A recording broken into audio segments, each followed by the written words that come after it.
You're listening to Radio Mayapur with the best devotional, meditation, kirtan music, and inspirational podcast. This is Radio Mayapur.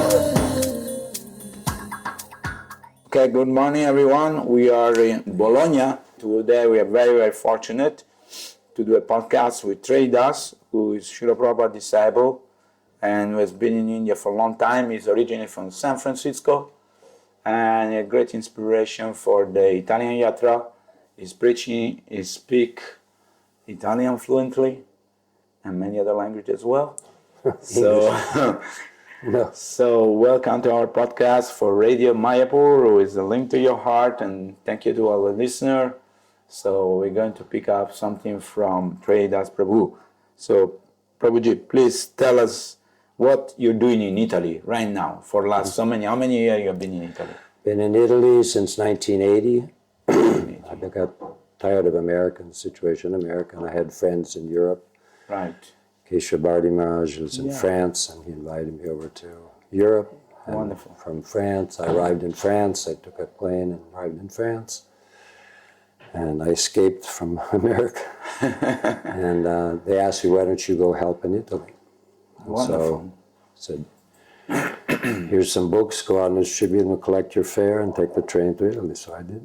Yeah, wonderful. In 1980, I believe there was a big yatra in Italy. We had many hundreds or thousands of devotees distributing books and doing Harinam and doing preaching. Very, very active, very enthusiastic. Was very successful. Yeah. So then you've been in from 1980, it's more than 20 years. 40 years. 40 years. Oh my goodness, 40 years, yeah. More than 40 years. So. Yeah, so wonderful. And how much it took you to learn Italian? Well, the first 5 years I didn't try, because I don't know how I ended up in another country, because I hate languages. It was my worst subject in school. I never liked to speak any other language. But somehow or other, when things changed, the yatra changed, there were some difficulties and like that. And I had to decide, am I going to stay in Italy or go back to America? But if I stay in Italy, I have to learn the language. And at that point, I went out on book distribution, and that's how I learned. You learned a few sentences. Yeah. How are you? Where you go? What's your name? But did you study also as well? No. No, you just pick it up. On the street. On the street. Like me, I pick up Bengali the same way. Fantastic. So how was your experience of Italian people in the street, for example? Very nice. That's one of the main reasons. I sometimes nostalgically go back and visit America, but then I always come running back here because it's so much nicer. Yeah. Especially for distributing books, the people on them are so much nicer, so much easier, so much more receptive. We could say that they're more cultured, maybe, so they're polite and nice. Polite and, America's like Wild West. It's it's difficult to approach people. Yeah. Nice. Except Italian people. Latin. I would always go to the Latin area on book distribution. Oh, yeah. So easy. Nice. So, and how many temples you have been, you were in Florence, I don't know which temple you were? Well, when I first came to Italy, I was given the charge of Sankirtan minister, book distribution minister for the whole country. So, and when I arrived, the devotees were distributing books, staying in trailers with no fixed program. And so I decided that we should establish Sankirtan houses in different strategic cities all around the country, which later became temples. Right. So we started the Sankirtan houses near Milan, we started a Sankirtan house in Torino, in Padua, Naples. Different places. Right. And some of them eventually became temples. Nice. I started having Sunday feast. Nice. Sankirtan devotees were going out from there every day. How many Bhagavatam, for example, out of all set, how many were translated?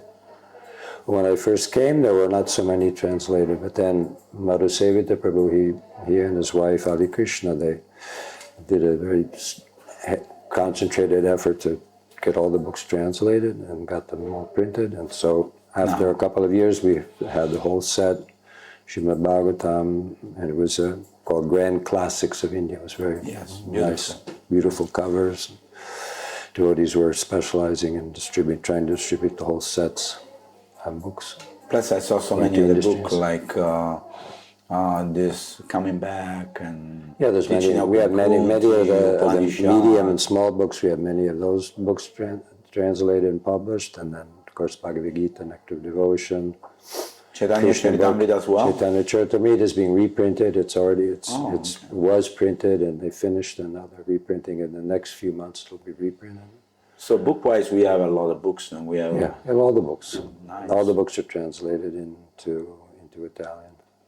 How you feel like the preaching by distributing books? How many people come back and say to the temple, let's say, I'm interested in this philosophy, or I want to know more? It's hard to say. It's mystical because you don't know how they end up coming, but people come. If you have a place, then the people start coming, and if you take care of them and are friendly and non-judgmental and non-sectarian, then they become interested, become attracted. Thing is, actually preaching is very good right now because the world is in such a chaotic condition. People are looking, especially after the COVID. The COVID, war. I mean, Europe, America's far away from war, but Europe, it's just a few hundred kilometers. A few hundred kilometers from here. There's a bomb flying. So people are, Italy is in one sense it's very good, but in another sense it's difficult because life is so nice.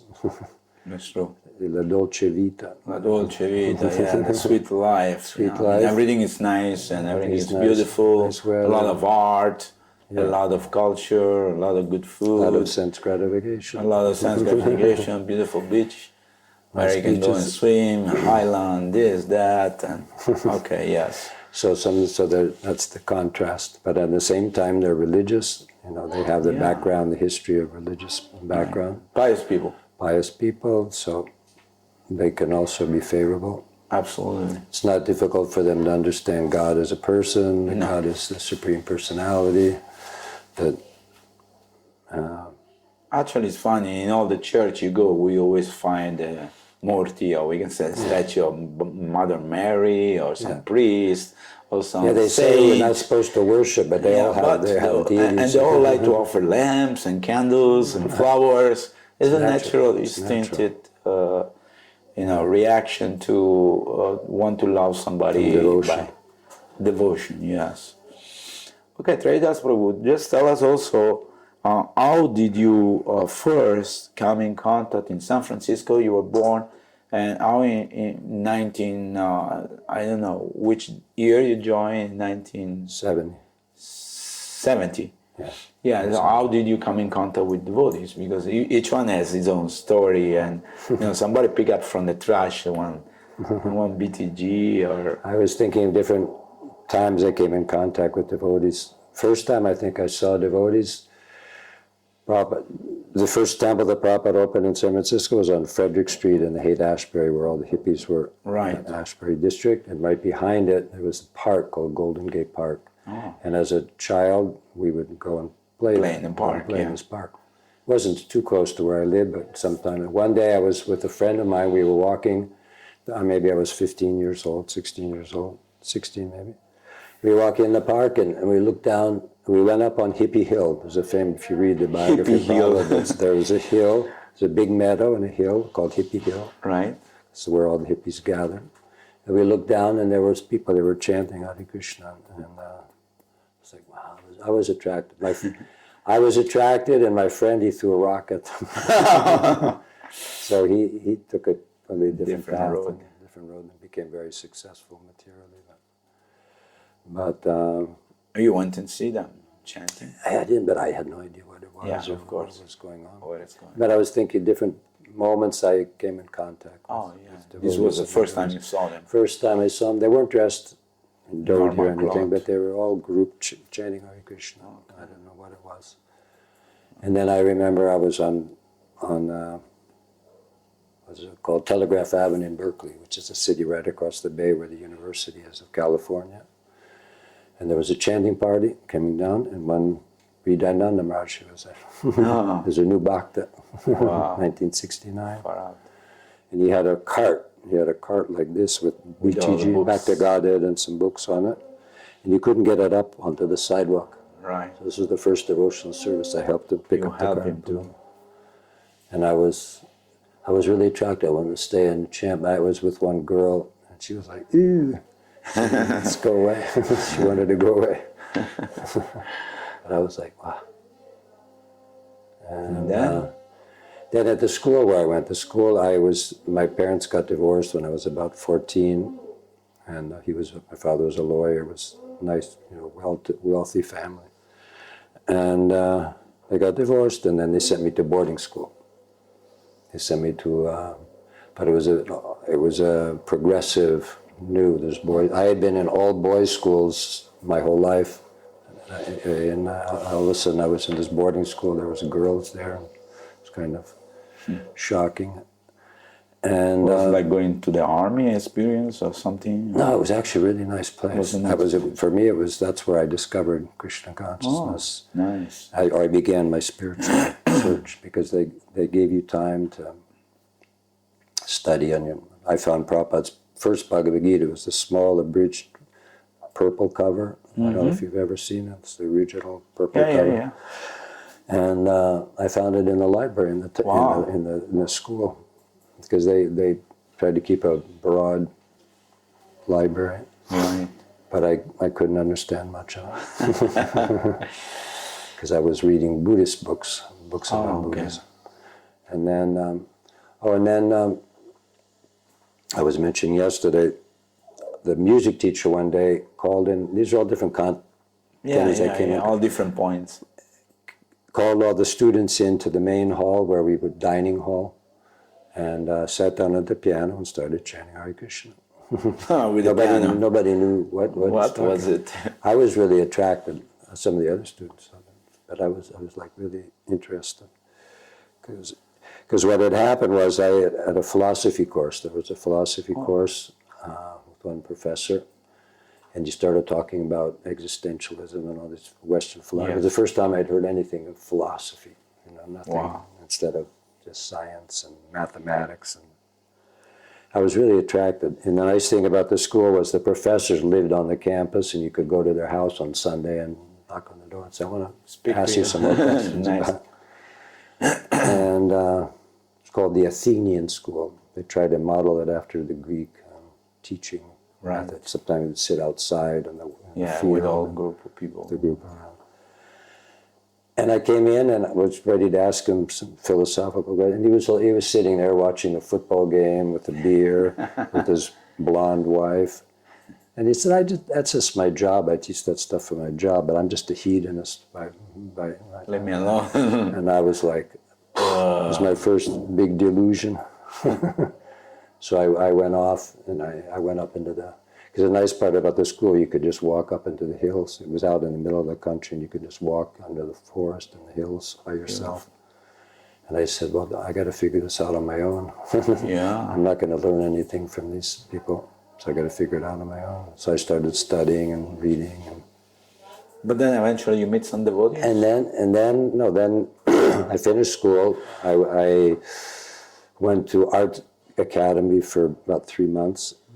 Study art, and I decided everyone was just partying, and there was not really learning anything. Too much. And so I left. I took out my backpack, and I had a friend who gave me the address down in New Mexico.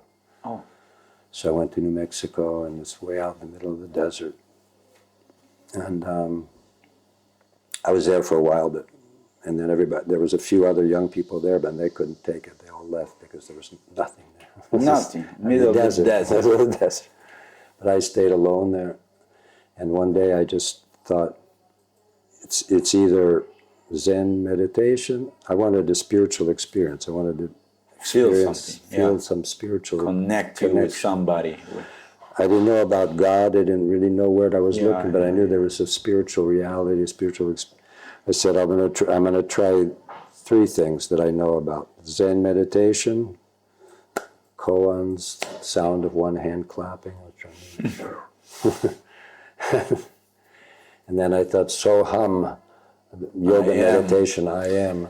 I didn't feel. I tried both, and I didn't feel anything. It was like just feel confused. And I remembered the mantra. I remembered the Hare Krishna the Hare mantra. Krishna mantra. I started chanting Hare Krishna. Intense. I still remember that day because it was probably the best chanting I ever did. Because I really wanted to find the truth. And when I started chanting Hare Krishna, I just felt an ecstasy. I just couldn't. I said, "Wow, this is it." Because the tapping actually came from your heart. It was not on the mental. Yeah, and I didn't know anything about it. Intellectual. Not at all. It was just experience from inside. Yeah, it was actually amazing. That inspires me when I become a little bewildered. I just think back on that moment when I chanted and how much I said, wow, this is exactly what I'm looking for. Yeah, but I didn't know about the Hare Krishna movement. I didn't know devotees, and I just immediately packed up my backpack. And I was already vegetarian. I became a vegetarian when I was 16 or so because of Buddhism. I woke up one morning and I said, I can't eat meat anymore. Of course. And I packed up my pack and I just headed back to San Francisco. I hitchhiked. I got a ride somehow or other. I got a ride practically all the way to San Francisco from New Mexico. And this friend of mine, he left me another letter. He said, there's some other communities in Hawaii. Oh. It only cost about $100 to fly to Hawaii from San Francisco in those days. And so I had a list of 4 different places. I got off the plane, hitchhiked, and the next thing I know, I was in a community, an ashram. It was Siddha Swarup. I don't know if you ever heard of that whole story. In Hawaii. It's still there, right? Yeah, as far as I know, he's back there. And I found myself there, and they were chanting Hare Krishna. They were following more or less some spiritual program. They had pictures of Krishna. And I found a Back to Godhead magazine, and I said, yeah, this is it. But they were kind of against ISKCON. They were kind of like, had their own thing. And even at that time? Huh? Even those days. Even back in those days, there was people like that. Because ISKCON have too many rules and regulations, and you just have to be spontaneous and love Krishna. Right. That was their thing. But I was reading the Back to Godhead, and I could see that there's something wrong. Yeah. And he wasn't staying there. He was staying on another island with another ashram he had. So I went there, and he was there being massaged by ladies all around him. And I knew enough from my Buddhism, and I said, this is not right. This is not correct. This is off. Something wrong. So I went back to San Francisco, and then shortly thereafterwards, we had the temple in San Francisco. Temple was in San Francisco, on Frederick Street, that little storefront. But they told me Prabhupada is down in L.A. Oh. So I hitchhiked to L.A. And you met Prabhupada? Oh, I'll tell you because it's interesting story. Well, first I got halfway there. I was along the coast, and the road fell out. There was no more road. So all the cars were stopped. So myself and another fellow, we climbed all the way up the mountain, crawled up the mountain on the other side. There was a landslide. It's a landslide, which broke all the road. Yeah, it happened. On the number Highway 1, where it says right along the coast. On the coast, And I went to the temple, that old temple, La Cienega in Los Angeles, before the temple they have now. They had just bought the new temple, but they were still in La Cienega. Renovating. And Prabhupada was coming, he came there, but it was funny because I hadn't taken up devotional service yet. And I couldn't really see Prabhupada. I didn't have a big impression or a vision or anything. He was there. I know he was there, but I didn't really see him or feel anything. And but I knew that this was the right philosophy. This was the way of life I was looking for. So I went back to San Francisco. I moved in the temple. I went home to my father's house with his new wife and family. One day I asked, I said, I once saw the hair clippers. I had long hair. My father for years had been trying to get me to cut my hair. Cut your hair. So, my father and his wife, they were in Europe. They were traveling in Europe for vacation. And they were just, her children were there. Right. And I said, could you help me? I got to shave off. But they wouldn't help, so I did it myself. I made a Sika. Nice. And I asked the next day, a friend of mine cigarette. The same friend who gave me the addresses of these different places. He was kind of like my hippie guru. Yeah. And he said, could you give me a ride to the temple? The Hare Krishna, I'm going to move in the temple.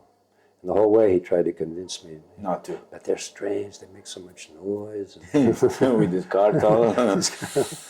and he said that, and then I looked after in his license plate. It was, in California you can order your own. You can make your own line. Maya. Maya! It was really, it was Maya. What was his name? Eric Perlman was his name. He's a Jewish He's fellow. still there? Yeah, he climbs mountains and writes books. He wrote a book about this Japanese guy that climbed up Mount Everest and skied down Mount Everest. He wrote books about things like that. And but he never became a Hare Krishna. He never became no, interested. he kept trying to convince me not to become Not Hare to become Hare Krishna. Krishna. But he gave me a ride to the temple. But that was good. Yeah. Then I moved into the temple. And Was Mukunda Maharaj there at the time? no, they had all left. Already went to England. 68, 69 they left. They went to But England. Madhavisa was the president. Madhavisa from Australia. Madhavisa, yeah, he was the president. Jayananda was there. Jayananda greeted me. Jayananda took me to He's my from house. England. He's from England, right? No, No, Jayananda. Jayananda, the one who built The the original chariot. Jayananda. Okay. The Jayananda. Right. And Makan Lal, who became Maharaj, he left his body. Yeah. Also, all three left their bodies. Dinanath was there, the one kirtan leader. Gaur Hari, who also left his body, was a cook. So how was your feeling when you meet this devotee and you move in a temple? I said that it was not easy. Guru Kripa joined the same day. Guru Kripa moved in on Sunday. I was there at the feast, but I went home and shaved my head, and I moved in on Monday. Thanks. And so we were the two new bhaktas, Bhakta Greg and Bhakta Terry. We were the two new bhaktas.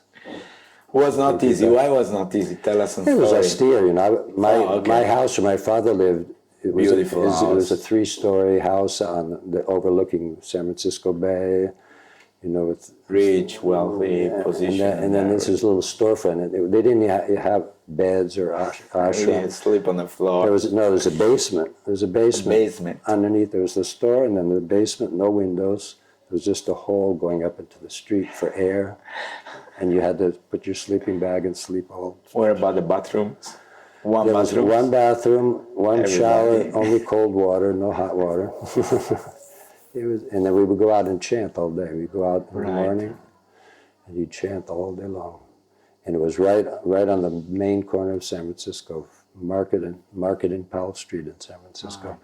4 or 5 blocks from where my father worked in his law office. He probably came by and saw me. Oh dear.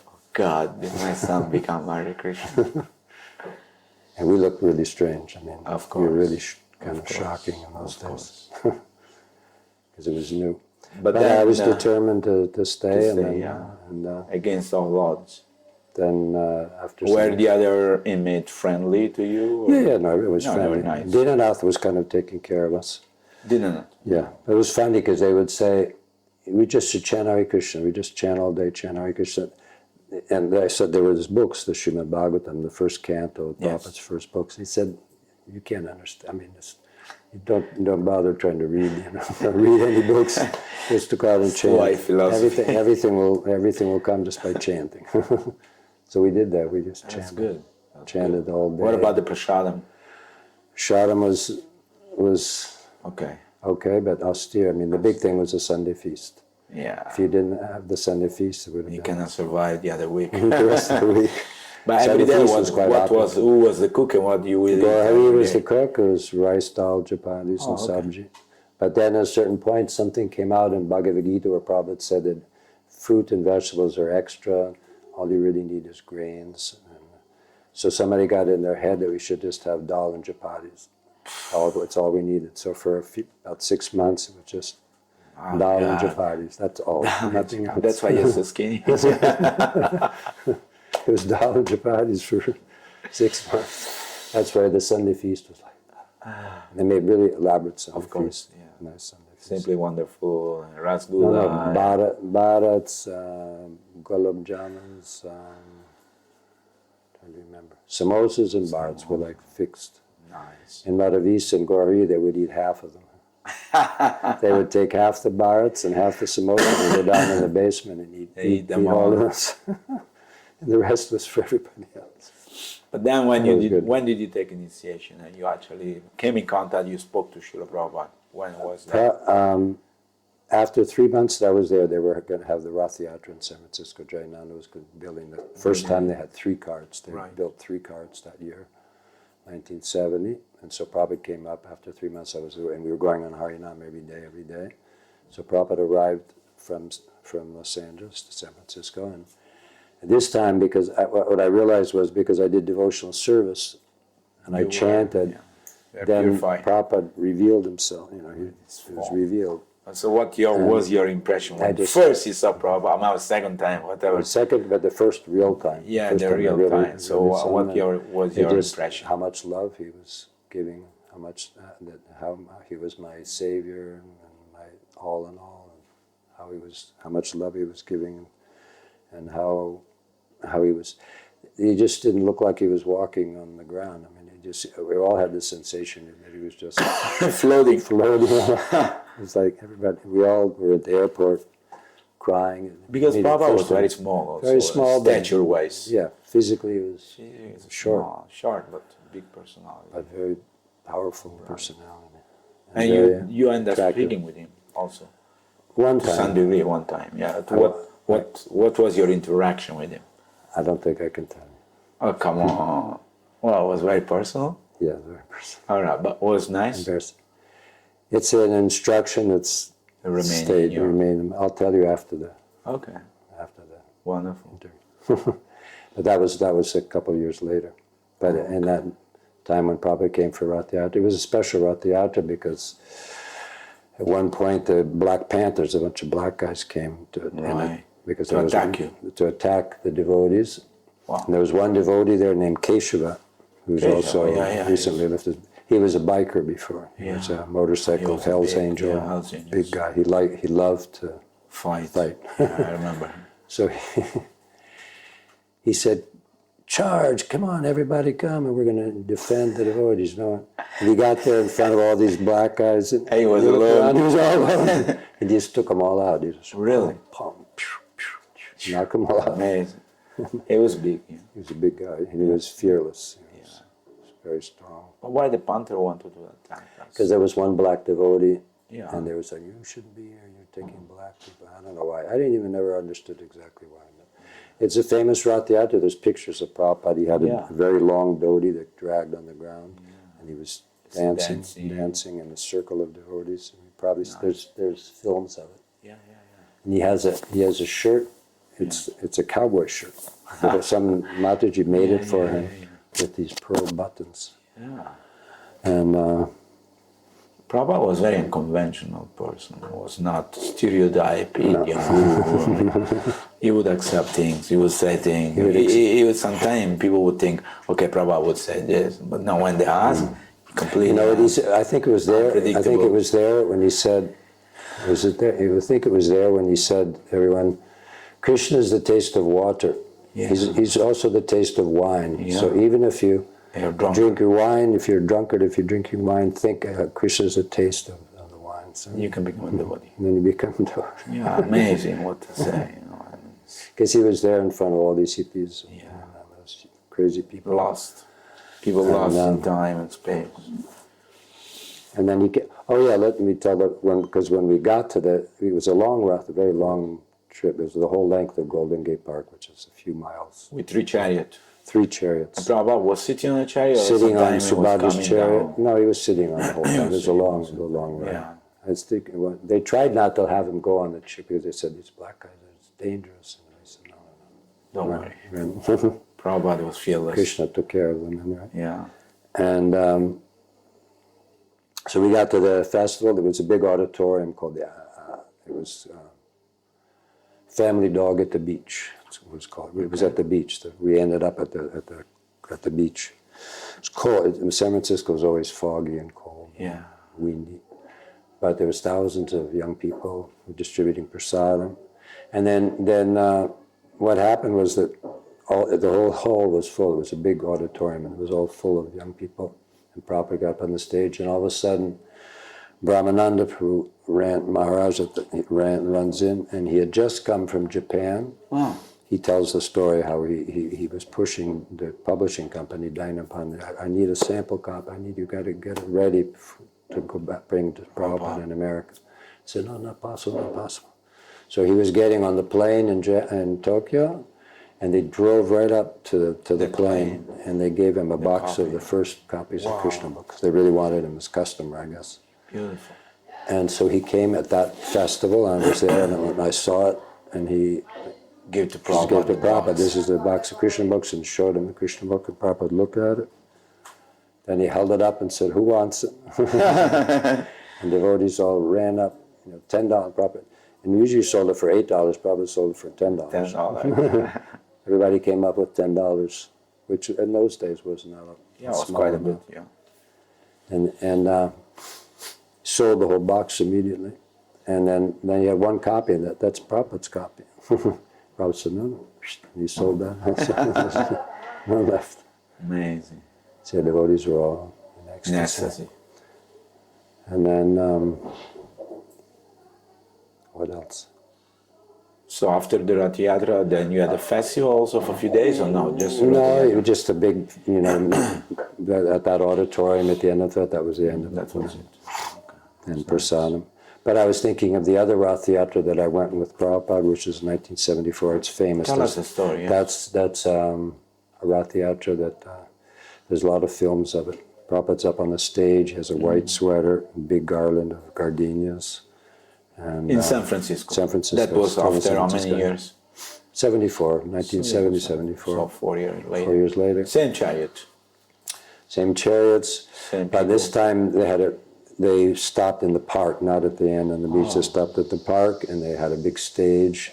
Okay. And Prabhupada was up on the stage with the deities behind, Jagannath Subhanamallah, and he was dancing. And there's it's a famous film and pictures, I'm sure you've seen it, with all the different leaders and were on the stage. Many different senior devotees were on the stage, all looking at Prabhupada and crying in ecstasy.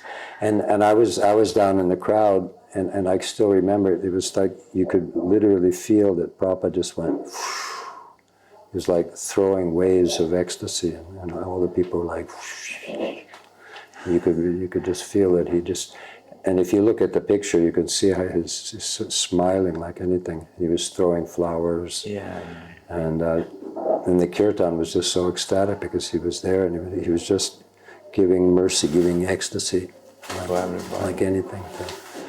So like unforgettable experience for everybody, not just for you. I mean, for thousands of people, hundreds of people that were there. Yeah, it was like really spiritual energy just came came pouring out from mercy, came pouring out from Prabhupada. Because you're just looking at all these young, lost people, so far away from Vedic culture, from India, and here they're all chanting Hare Krishna, and Prabhupada just want to distribute the mercy, like anything. Yeah, it was amazing. Wonderful. And then the next time was in New York when Prabhupada, it was the last visit in 1976 in New York when they got the big temple. Yeah. And they had the first Rath Yatra in New York. I was fortunate I was there. I was living at that temple. We had been on the Radha Damodar traveling Sankirtan party and with Tamal Krishna Maharaj, and then one of our groups with a devotee, we stopped there and they kind of took over the New York temple there, the new building, 13-story building, which anyway. It's amazing. Amazing. Yeah. And Prabhupada came for that Rath Yatra and to see the new building. And there's a famous picture of him sitting on the roof, looking over. I mean, can you imagine? We're talking about 10 years' time, from nothing, from living in the Bowery, and then a little tiny storefront, big like this, and then there's a 13-story skyscraper, and then he's looking out, smiling like anything. And big accomplishment for Prabhupada. Yeah, it was travel around the world and establishing this movement in a very short time. Yeah, in 10 years, then all of a sudden, in New York City, right in the smack in Manhattan, in the center of New York City, have such a beautiful temple, huge temple. 13 stories. Yeah. Which is not a lot in New York, but it's Yeah, 13 stories is still, it's a big building. But So the Ratha Yatra was nice. the theater was amazing. And devotee came from all over America? Yeah, all Or over from America, all over the East Coast for sure, and then some from other parts of America, but all over the East Coast there was lots of devotees.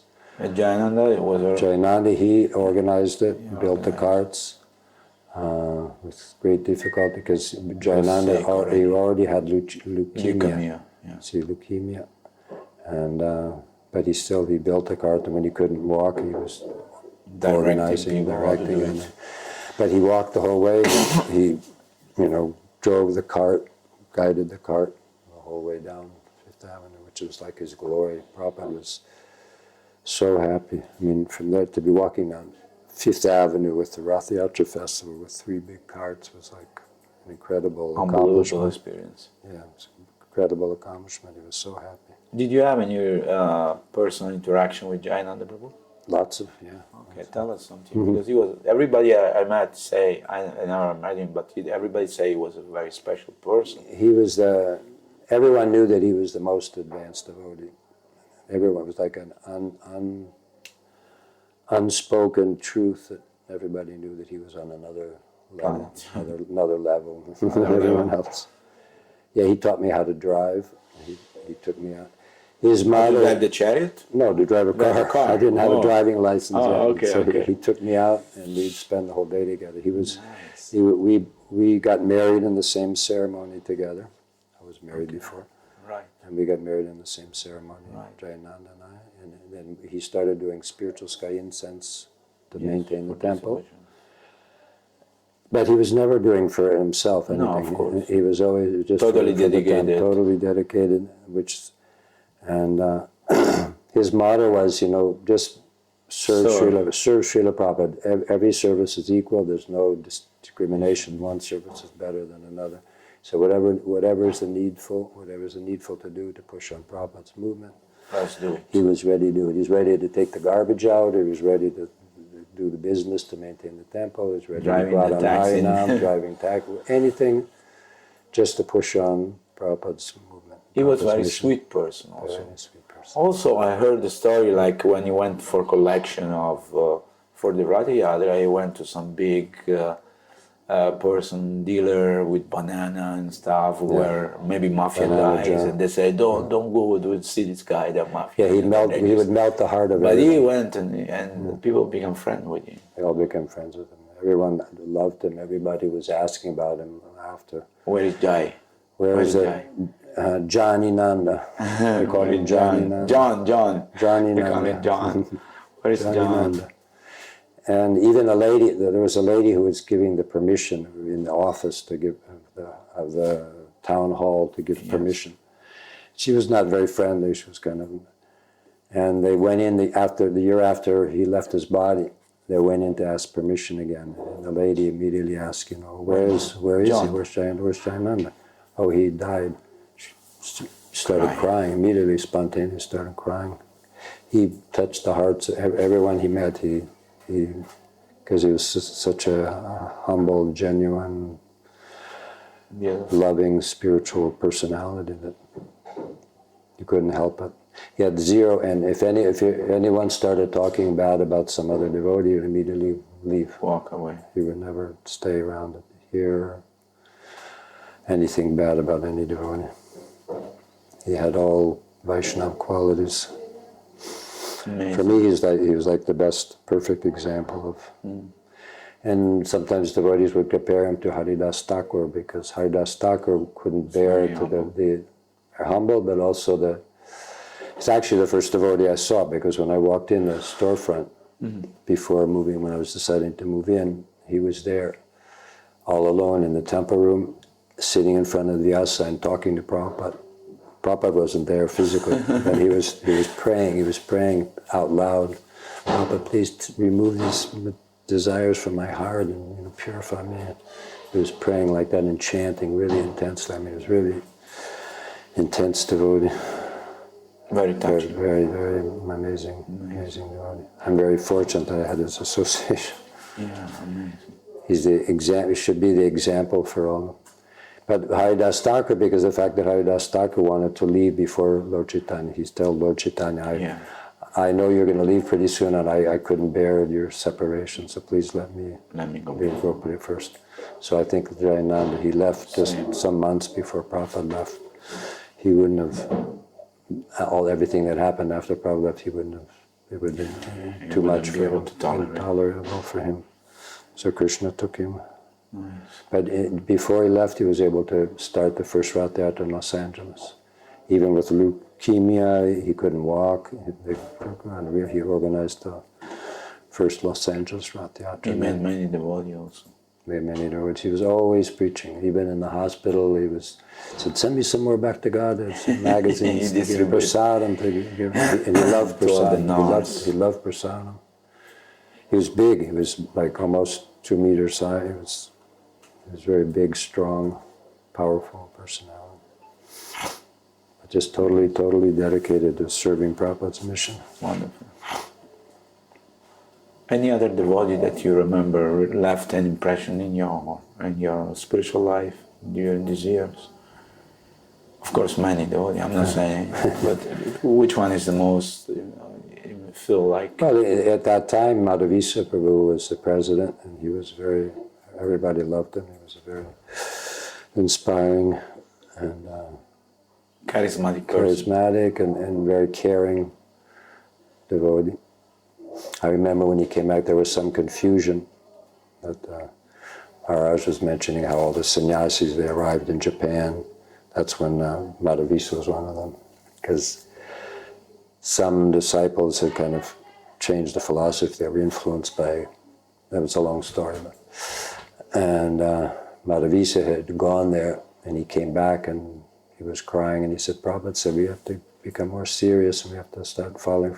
We didn't have a morning program. When I joined, there was no morning program. We just got up, chanted rounds, and we went out on Harinam all day. But after that deviation and problem that happened, the Prabhupada established Mangalarati, Srimad Bhagavatam class. Because devotees weren't reading the books, they weren't reading the books, they didn't know the philosophy. That's why they were confused by what these deviant devotees were saying. Also, I think they interpret in a different way, because each one can read the book, but then they can interpret it. But Prabhupada was there, so we could consult and say, okay, what do you mean by this? And then Prabhupada would say, no, this. Yeah, but there was one devotee, Rupanuga, he defeated them, their deviant philosophy, because he read the books. He was reading the books, and then he said, no, Prabhupada says this, what you're saying is not true. Like that. So Prabhupada instituted the morning program. At least because already there was something on the East Coast. They were more philosophical, like that. The West Coast, we were just chanting. Like EP style?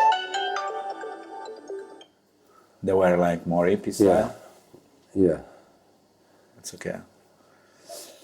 So tell us, coming back to the present day, like Italy preaching, how you see yourself in the future, how we can approach new people, how we can influence the youth, because I know you are in Bologna. This is the biggest university in Italy or in Europe. Italy, maybe in Europe. There's 80 ancient place, 1,000-year-old university. Yeah, a lot of people from all over Italy, all over the world come and study here, and I know you are approaching a lot of youth. So how you feel like we can influence?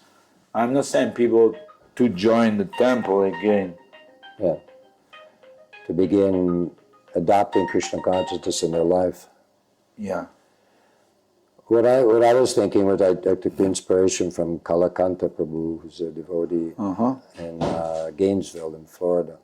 Okay. And he started the program. It was very, very successful with universities with young people, and called the Krishna House. And part of his idea is to create that same atmosphere when Prabhupada first started. Very, very friendly, very open, not too much, structure, spiritual program, but very friendly and non-judgmental, flexible, and encouraging, and since he changed that whole atmosphere in that temple, many young people are coming and becoming devotees, even moving in the temple, and living in the temple. Here, we don't have an ashram, we don't have a place, but we have two apartments that we've turned into ashrams in a certain sense. That we have students staying there, one for boys, one for girls. Nice. I didn't tell you that before. That we have a boys' ashram and a girls' ashram. Yes. But it's not like in the temple. They do some little morning program, chant their rounds, and then they go and their studies. Yeah, they're all students, so they all go to their university. Nice. There's one girl that's working, but she's finished university, which is. How you find is the difference between 1970, 1980, and the people of today, the youth of today? I mean, we were maybe disillusioned with society, rebellious, trying to find alternative source of knowledge. We already left our homes. Yeah, I mean, we were ready to. But nowadays people are different. As in youth, that with this information, technology, computer, internet, it's totally different ball game. Oh, yeah. So how you perceive them? How you? Yeah, you have to.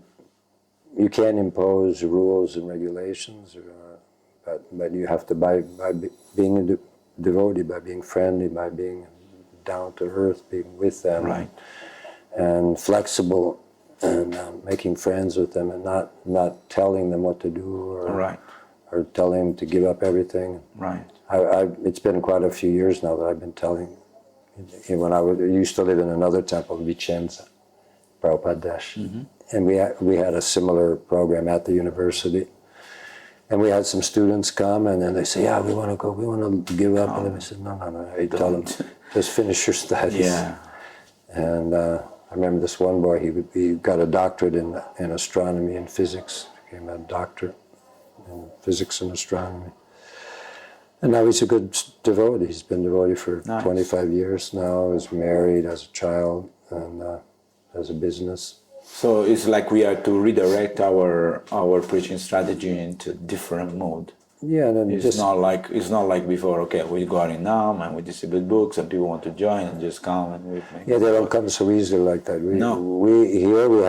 We have once a week we have a program right in the university. It's right in a place that all the young people know. It's right in the center of the city. It's at a cinema house. We have a room downstairs in the same building. And you just have to tell them the name of the place, that everyone knows it, and they'll come. We give a meditation course, and because students are completely stressed out, so they're attracted. It's free, and they come. We make friends. Everyone tells their name and who they are, and then they have a little pranayam meditation like that, and then a little bit of philosophy, 15-20 minutes of explaining simple philosophy concepts, and then chanting. And chanting. They like kirtan. They like chanting. Yes. Yeah, they like chanting. And then prasadam. Some prasadam. We should make more prasadam. Yeah, of course. And then we get a lot of people like that, and if they start to come regularly, then we invite them to our center. Preaching center. Nice. And second level. Nice. And then there's a Bhagavad Gita program, or third level, people really becoming devotees. But becoming devotees in the sense that they're taking up the process. And then we try to invite them to visit the different temples and especially festivals. And we're, at the end of this month, we'll be having a retreat, mostly for students, mostly young people.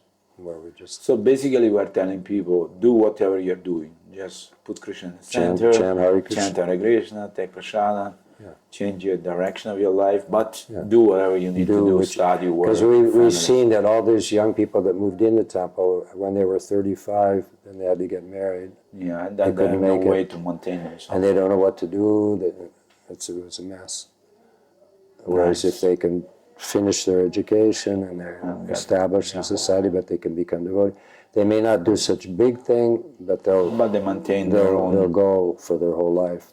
That's They'll good. That's carry good. on for their whole life, Right.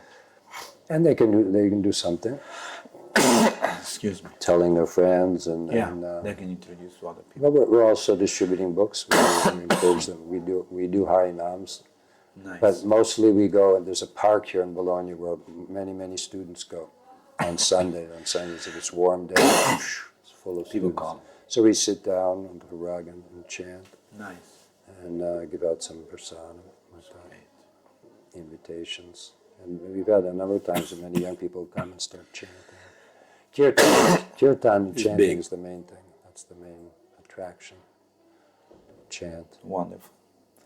Is there any message you like to give to people who are listening to Radio Mayapur?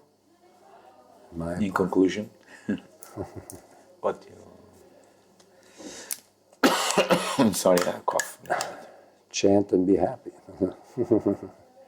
Chant Hare Krishna and you'll become happy. Chant Hare Krishna. Whatever your situation may be, wherever you are, wherever your life program is, whatever work you may be doing, add chanting Hare Krishna and everything will become happy and nice.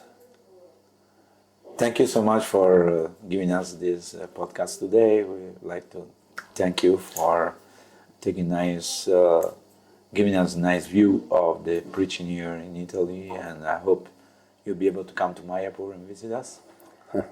Thank you so much for having me, for It's a great pleasure. engaging me. Thank you so much. Jai Srila Prabhupada ki jai. You're listening to Radio Mayapur with the best devotional, meditation, kirtan music, and inspirational podcast. This is Radio Mayapur.